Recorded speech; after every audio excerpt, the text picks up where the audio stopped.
Oi pessoal, tudo bem? Eu tô aqui hoje nesse cenário muito agradável na praia para falar um pouquinho com vocês a respeito do que eu considero que seja o maior desafio humano na existência terrena, que são os relacionamentos.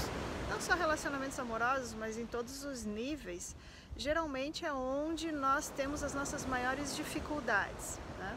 E conforme a gente conversou lá no início do canal, a ideia aqui é que a gente observe essas dificuldades sob a luz dos Vedas, né? Então, recentemente a gente teve aí o Dia dos Namorados e propositadamente eu afastei um pouco esse vídeo dessa data porque ali as pessoas estão muito afloradas nos seus sentimentos dentro de um processo ilusório do que seja o relacionamento, e também procurei deixar um pouco perto para a gente ter um pouquinho ainda um resquício daquilo que a gente sentiu naquele momento, né?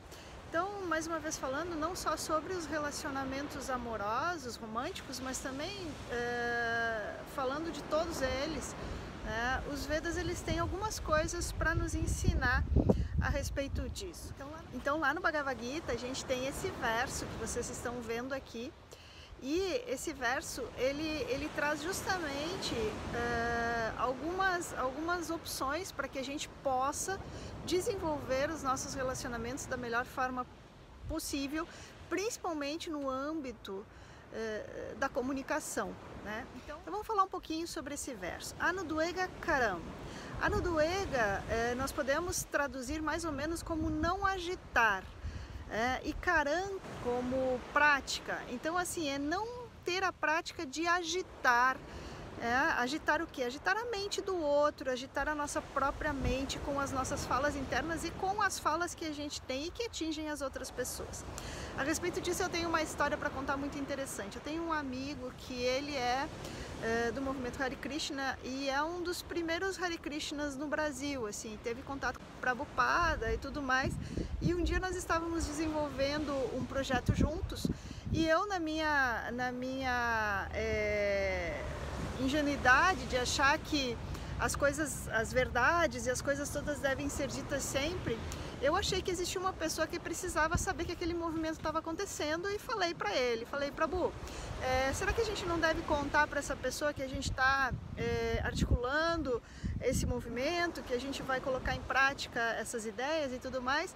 Ele olhou para mim e falou: olha, vai chegar um momento em que sim, mas por enquanto que as coisas ainda estão indefinidas e tudo mais, a gente não precisa agitar a mente desta pessoa com essa informação. Por enquanto isso não vai ter utilidade nenhuma para essa pessoa e a gente vai apenas estar fazendo com que a mente dele fique agitada e com pouco foco e se prejudique com isso.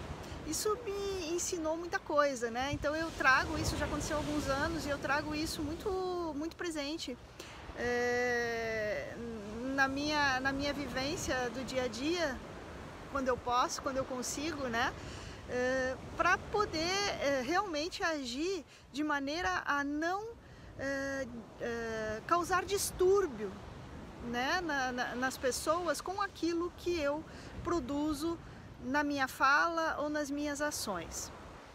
Vakyam significa palavras, então que as minhas palavras não produzam agitação nem na minha mente e nem na mente das outras pessoas.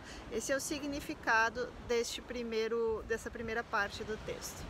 A segunda palavra que a gente vai conversar nessa estrofe é a seguinte: Satyam. O que quer dizer Satyam? Satyam quer dizer verdade. Então que eu tenha compromisso com a verdade, que eu tenha compromisso com aquilo que é real, com aquilo que não omite e nem distorce a verdade. Muito simples assim, Satyam, compromisso com a verdade.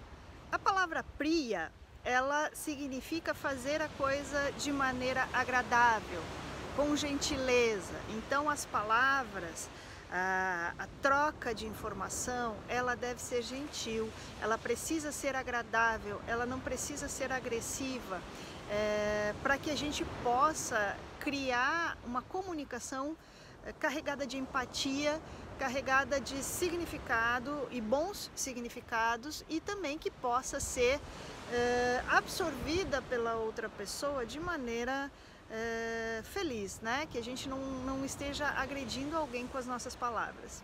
Hitam significa benéfico, então tudo aquilo que sai da minha boca que seja benéfico para algo, que nada saia de mim, nem nas minhas palavras e nem nas minhas ações, que possa ser prejudicial a mim e aos outros seres. Então a ideia aqui é que a gente, através dessas orientações que estão lá no Bhagavad Gita, para que a gente possa viver essa realidade de maneira mais positiva, que a gente possa construir também relações mais positivas, sempre pensando que quem está ali do outro lado é uma pessoa que tem os mesmos sentimentos, as mesmas dificuldades, está nesse mundo também em busca de si mesmo, né? Então a gente precisa entender isso e fazer com que a nossa presença na vida dessa pessoa seja positiva, né? Lembrando então dessas quatro regrinhas, dessas quatro chaves para o bom relacionamento, né?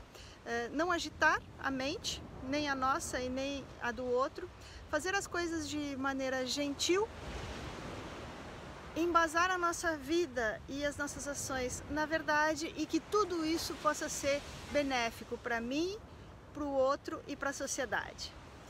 Namaskara e até o próximo vídeo.